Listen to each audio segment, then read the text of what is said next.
All right, everyone. It's your boy Tigax going live. This is unscripted. I'm playing. I have thought about doing something like a podcast. Sometime down the road. Concerning my situation right now, I can't really uh go live or anything like that. So right now, I've just been pretty much trying to make content, mostly memes and stuff like that, to help build the channel, keep it active, and continue to grow in that regards. But I have not been able to grow live lately. In case you guys are new or don't really know about me, I am a gaming content creator mostly, and everything like that. But getting back on point, Tigax Talks is a podcast that is something I've been wanting to do. Just basically cover the things I am interested in, mostly gaming, stepping into maybe the sports world here and there, and also like sports entertainment like WWE, maybe some UFC, and movies, and just culture and stuff like that. And that's the main thing that I actually want to talk about right now, which is Godzilla, or I should say Monarch: Legacy of Monsters. Now, like I said, this isn't planned. I wasn't planning on doing it, but in case you guys are, just to get you guys to understand why I am doing this, is because a lot of times when you're like watching a video that you're really interested in, and you go down to the comments and leave your thoughts, something like that, you just feel like sometimes you're not heard, whatever like that, or you just, you feel like you don't have your own say so in a way. I'm not saying that you don't, but if you're like me, concerning how I feel about Godzilla, being a big fan of it and stuff like that, I just have so much to say, especially towards the show, that you have a lot that you want to say, and sometimes just typing it in the comments just isn't enough, or it could be a lot of work. So it's a lot easier, and there's a lot more freedom to go on and start your own podcast or maybe TV show, if that's what you want to call it, and get down to it. And so that's what I'm going to be doing.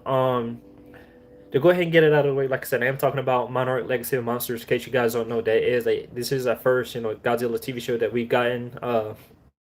I'm not saying it's like the first ever Godzilla TV show. Obviously, there's been cartoons and stuff in the past, but I mean live action show. For those of you who don't know, that it is on Apple Plus. I've had other means of watching it and stuff like that, but I was able to watch the entire series. I'm going to get the bad thoughts out of the way, or the negative feedback that I have for the show, and that's just the fact that I hate, or I should say, I despise one character, and that is a character of me. Now, again, of course, this is nothing personally towards the actress, I should say, nothing towards her or anything like that. But I'm just specifically talking about the character arc of May through this entire show. I believe it was episode 7 or 8 that was like dedicated to her having her redemption arc or something like that, where she's like, she meets back up with her family, she gets out of the trouble that she was part of. I didn't care. I did not care, and like I personally love all the other characters from Bill Randa to Kiko and the rest of them. Like I absolutely love it. Uh, Kate, her brother, Hiro. I might have said that wrong. Like I absolutely love it, but it's the just the fact that when you how do I explain it? She started off as a character that was mysterious, anonymous, stuff like that. Then she ended up going behind, the group's back, betraying them, turning them into, the ordinance of Apex, I should say, or one of the companies that's going to become Apex, and everything like that. To all of a sudden, just in one, it felt rushed. It felt uneasy. And like I would rather have had her, like, obviously there's going to be a season 2. For those of you who don't know, the show got a certified fresh Rotten Tomato score. I believe it was like 83, 84. So definitely going to be a season 2 and everything. And to me, I think the show actually helped promote the new movie that's going to be coming out, Godzilla X Kong, the New Empire, and stuff like that. And everything. But it's just I started to hate her for no, and the thing about it is I really had no solid reason to. And the reason I said it is because in the show, like I said, her character arc was just a mess. It didn't really follow no linear path. You started off as someone who's anonymous, you don't really know much about, and you find out that her and Kate's brother. It's just I found like I hated her because it was just a waste of time. Like that, I guess that's the main thing about it. Just having my initial thoughts come off, me this being fresh, unscripted, and everything like that. It's just it was just rushed, unnecessary. To me, her story arc didn't really help to the plot at all. Talking about Kate and her brother, there is a necessity there. There was because them being the next in line for Monarch, not like it's like a crown or anything like that, but them being the next generation, especially that their grandmother and their father being part of Monarch and stuff like that. So they're part of the story in a necessary way. May, on the other hand, it's just there's no point of it at all. And so that was the negative thing about it. Now, getting over to the positives, I I like the show for the most part. I did. Obviously, the main feedback that people are saying about the show, there was wasn't enough monster scenes. They didn't really care about the personal drama or character arcs, stuff like that, which I disagree. Like I said, besides May, that's the main negative thing that I will want to put out there. May, to me, is just one negative character arc that I really didn't care about, or the character I didn't care about at all. Actually, went on to hate like Ramsay Bolton. In case you guys have never seen Game of Thrones, Ramsay Bolton is the second most hated character. Of course, everyone universally, even if you've never seen Game of Thrones, you know who Joffrey is and stuff like that. But she's up there on the hatred that you can have for a TV character and those lines, at least to me personally. Again, that's not saying anything, personally about the actress. Don't know about the actress. I don't even know the actress name. I'm just talking about the character inside of Monarch, like I said, Monsters. Now, without all that being said, to talk about the two main things, to me, you can't care about the personal character arcs going on within the show with Bill Shaw, Bill Randa, his wife Kiko, and stuff like that. Like there's actually something there that you can attach yourself to, from them becoming, from the trio forming together, finding Monarch, to them running into the very first ever Titan and being the Iron Dragon, finding Godzilla, and that whole storyline in the show. I'm not going to try to spoil it for those of you who might not have seen it, but there's a connection that you can have with the characters there. There's also a connection that you can have with the present day characters, I should say, and Kate and her brother and stuff like that. Learning about how their father had two families, they didn't know about each other. Following that dynamic would have been actually really good. The only negative side that I didn't like about Kate and her brother is the fact that I just felt like it wasn't linear. Like, you find out you have a sibling, you find out that your father has a entire another family. Obviously, you're going to be upset about it at first, but then it's like, oh, I don't want anything to do with you. But then it's like, well, yeah, we got to find her dad. Like it just, I felt like there could have been a better way to tie them together and to the story and stuff like that. Then there's everything in general. Uh, about the monster scenes, one thing I do want to say about the monster scenes in general is that, to me, the monster scenes were okay. You had the monster that was in Alaska, I believe it was, in the frost, and everything like that. That was cool. You had Iron Dragon earlier in the show and everything, and then you had like the little warthog one later on before you had Godzilla and the Iron Dragon fighting and stuff like that. To me, I can understand the criticism where people were like, they wanted more monster action, like they wanted something like, like just like in this last episode, the ending with Godzilla and Iron Dragon facing off and stuff like that. People wanted that, but I put it like this: you can't have that every single show. Those are what the movies are for. The movies should be all about, mostly about, I should say, the monsters, like and Godzilla versus Kong, the New Empire. Godzilla versus Kong, the New Empire. You're going to have long sequences where it's focusing on Kong finding, his other members of his species, to finding each other miniature Kong, to having that arc with the Scar King, and like that. One of my point is that the movies are for the big monster action. Like this TV show, like the TV show, I loved it because it was more grounded with the characters. So it's something that I want. I don't want my movies to be about like a 2.5 hour movie. I should not, like, King of the Monsters is my favorite example. Okay, King of the Monsters is probably my least favorite show. I mean, my least favorite movie out of all the MonsterVerse movies that's been out so far. And the reason I said this is because you had this, character, you had this story going on with I can't even think of her name. God, what's her name? I've seen that show 1,000 times, and I can't. That just tells you how much I don't care about it. Like, you think with a movie where you got Godzilla and Kong, I mean, like Godzilla and Ghidorah facing off, that I would be more excited about. Don't get me wrong, I like the action, but it's just the personal characters. I don't really care about it. Sam, or I think it might be her name, her father, being part of Monarch, like that to me, there's that, but I didn't really care about it. And don't get me wrong, the only character I really cared for in the movies pertains to is Dr. Serizawa.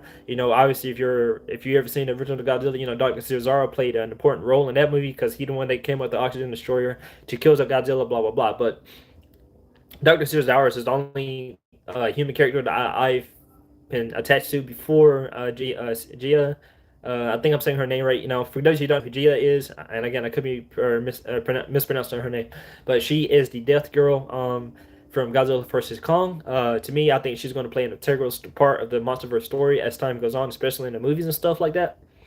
Just just being there for Kong and just having the mainstay characters. To me, like those plants are there. Sam, I don't know what to do about Sam because it's like at first it was like maybe she could be the type of child for Godzilla, but Godzilla, you don't want to put that with Godzilla. Like that's more of a Kong thing. Kong's more human and stuff like that. Just not going to get an evolution or anything like that. But that's more of a Kong thing. Let Godzilla has Godzilla's his narrative, his reasoning and everything behind his character is perfectly fine. Him just being the not necessarily protector of mankind, but just the environmental gatekeeper, or not gatekeeper. I don't know how to explain it, but the Godzilla is Godzilla, right? It is like quite literally too. You think MonsterVerse, think of Godzilla, and then Kong is like right up there too. Just in case you guys know, I do have my Team Kong shirt on, but that's in those guidelines and stuff like that. But like I said, Godzilla's more like the Avatar, and I mean like Avatar: The Last Airbender type of analogy, to where he's more about balancing the MonsterVerse, make sure that the Titans stay in order, that there is no disorder going on. Otherwise, that'll throw the whole ecosystem or planet out of balance, stuff like that. But the movies are for the big monster action that a lot of you guys that I've seen in the comments, whether I was in Dangerville watching their breakdown and reviews. Shout out to Dangerville, MindQ, and those other big content creators that cover Godzilla and the MonsterVerse, stuff like that. Shout out to those guys and everything like that. So, with all that being said, like I said, two main things is there's actually personal character arcs that you can get with, like I said, mainly about the past with Bill Randa, Colonel Shaw, and Kiko Randa, and everything like that. As far as the present day, it's not really.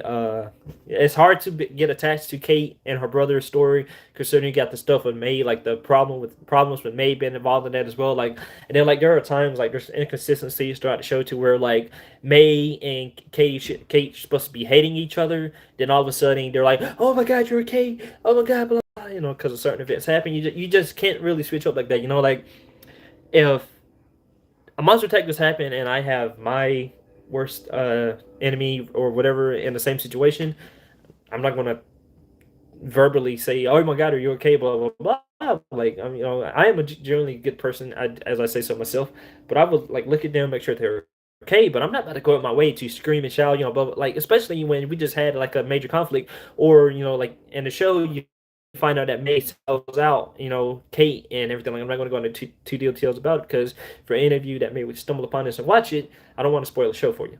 But May basically betrays the group and everything like that. And if you're going to betray me, I'm not going to be so easily worried about you or anything like that.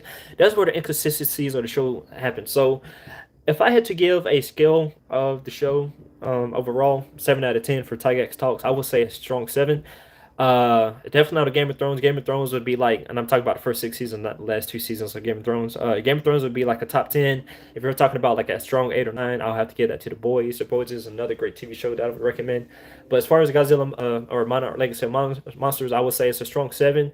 Where the improvements could be is, as I said, making sure that the story lines up with the character arcs, that they have a reason to beat her. Like I said, with Kate, her brother, Kiko, Shaw, and Bill Randa, they all had their personal story ties into the story of Monarch and everything like that, because they're the reason that they're founded. And Kiko and Kate are the third generation of Monarch, and they can play an important role in that as well.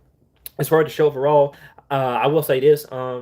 So season 2, closing out these last few minutes. Season 2, I feel like would be a good story part of it, and the reason I said this because I feel like season 2 could take place at the present time of the MonsterVerse. I believe right now, at the end, not trying to spoil it for you guys, but Monarch Legacy of Monsters starts off in 2015, the year after Godzilla. G-Day is what they call it in the MonsterVerse, or where Godzilla emerges and takes on the two Mitos that we see in the first movie. But by the time you get to the end of Monarch, Legacy of Monarch, or Legacy of Monsters, I should say, there's a time skip. So I would think say it's 2 or 3 years. So this is before King of the Monsters and stuff like that. So if they want to in season 2, you could go through that route. Like I think it would help me as a fan like King of the Monsters a little bit more if they did like somehow tie that into season 2. But my idea personally would be more of my idea personally, it would be more of maybe going into the Hollow Earth, because as we see in the trailer for Godzilla Kong: The New Empire, you see the Iwa. I want to say this correct name for them, being in the Hollow Earth and stuff like that. And those of you who watch the show, you find out that there was like a gravity distortion, so time works differently there. Like to me, that's a whole nother way you could go about it. Like instead of just staying on the surface, trying to find more Titans like that, Titans that we've seen already, Behemoth, Godzilla, Kong, like all these big Titans, like go inside the Hollow Earth. Let us understand the environment more there. To me, I think that's where the story could actually improve, along with certain characters. It's got to be necessary. Definitely got to be necessary, especially if you plan on bringing back your main lead characters, or maybe bringing some of the characters from the movies over. To me, I think that would work well too. Overall, that's what I do want to say about the show. To me, I think it does a great job tying in like Kong, Skull Island with the story Bill Randa there. Like you understand the character's story there, with him, Bill Randa, relating to Legacy of Monsters, fleshing out his character more. Same thing about Godzilla 2014.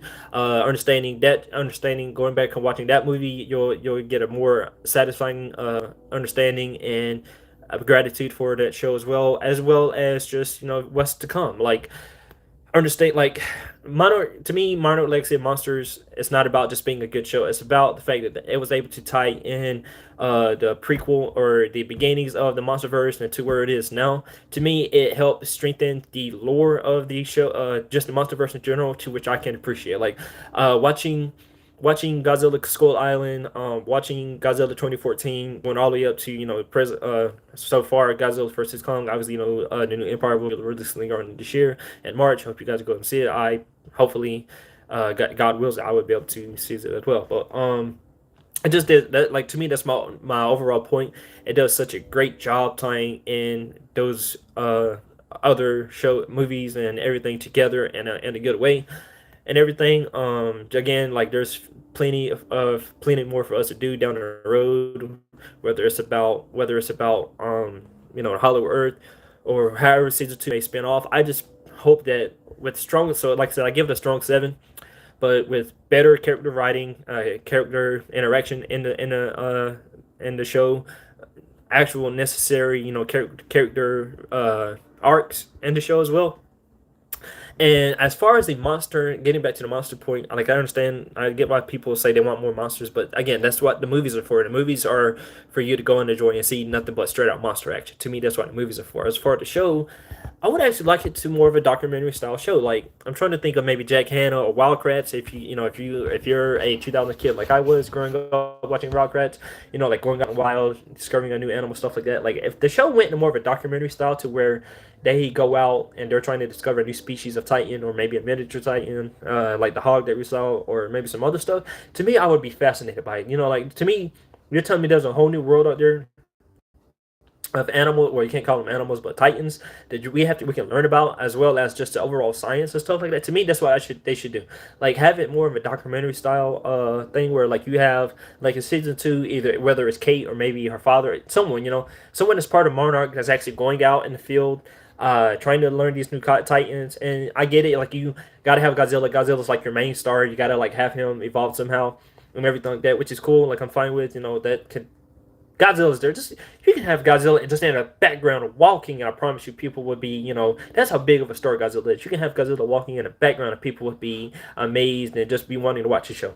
But overall, just like the main focus of the show, just have like a team of Monarch scientists going out into the Hollow Earth, trying to understand, and then like I said, tie that to the plot of Godzilla or Kong's, one of the big stars, tie that to that, tie that to them, and voila. To me, I think you go from having a 7 overall to, if you do the character arcs right, making sure that's actually necessary for the show and it's not a waste of time and stuff like that. To me, you can go from a strong 7, 7.5 to at least an 8 or 9. Now, do I think Monarch Legacy of Monsters could become one of the greatest shows of all time? Not necessarily. It would take a lot in order for it to do that. Like you would have to have some big action scenes with Godzilla, maybe some movie type level scenes and stuff like that. But overall, I don't think necessarily that it's going to get to that level. But like I said, with strong character writing and stuff like that, I believe right now, It's like a 83, 84% fresh score on Rotten Tomatoes, which basically makes it certified and stuff like that. I just think this is a good launching point for the show, especially because you're going to have those moments of cool down. So like when the MonsterVerse movie comes out, I think Godzilla came out 2021, so it's been almost a 3 year period since that movie came out and stuff like that. So during those times, you can have stuff like this released, whether it may be a book, or maybe books, comics, or a TV show, which I would greatly prefer. Like just having that off season time where you have these TV shows come in and add just more feel, like I wouldn't say filler like in a bad way, but having more feel to the MonsterVerse lore, just overall, keeping that experience going. They don't say next time when the movies come around, they're going to feel just that much bigger because those who've watched the show and understand the lore and gotten more familiar with it, it's like, oh my god, so much more is happening than just someone who just maybe like, oh, there's a Godzilla movie, I'm going to go see it and stuff. But and again, I say this. This is my last point. The show's not for everybody. The show's not for everybody. Obviously, if you're just a Godzilla fan, you want to go see Godzilla fight monsters. Obviously, just go to the movies, enjoy that. But if you want a more thorough understanding and love for the MonsterVerse that is trying to become, to me, I will ask. This is the question: does the MonsterVerse have the potential to become something like the MCU? I think it does. With that being said, that's a whole nother conversation. That's something I could do later on. I am going overboard. I just wanted this to be like a 20-minute rant. Again, this is something that is unscripted, unplanned. I mean, I do plan on maybe having like some type of talk show, Tigax Talks, and everything like that, but it's not necessarily going to be anything overall. With that being said, guys, I do appreciate it for those who go back and watch this. I'm currently at 249 subscribers. I hope you guys plan on hitting that subscribe button in the near future. My goal is to reach 500 followers by the end of this year, or subscribers, I should say, and start streaming on YouTube. Obviously, that's a long way down the road. I have to get myself, I have to get my life back in order first so I can get back to streaming video games and stuff like that, and just hosting a podcast at some point. But with that being said, pause up, guys. Thank you so much for stopping by. I'm your boy Tigax. Leaving again. Will I be doing another session of Tigax Talks? Probably I will be. It'll probably be something not just doing the weekend. Again, like I said, talking about movies that I'm interested in, sports, games, stuff like that. With all that being said and everything, I'm going to let you guys go. Have a great weekend, and I will see you next time on Tigax Talks. Peace.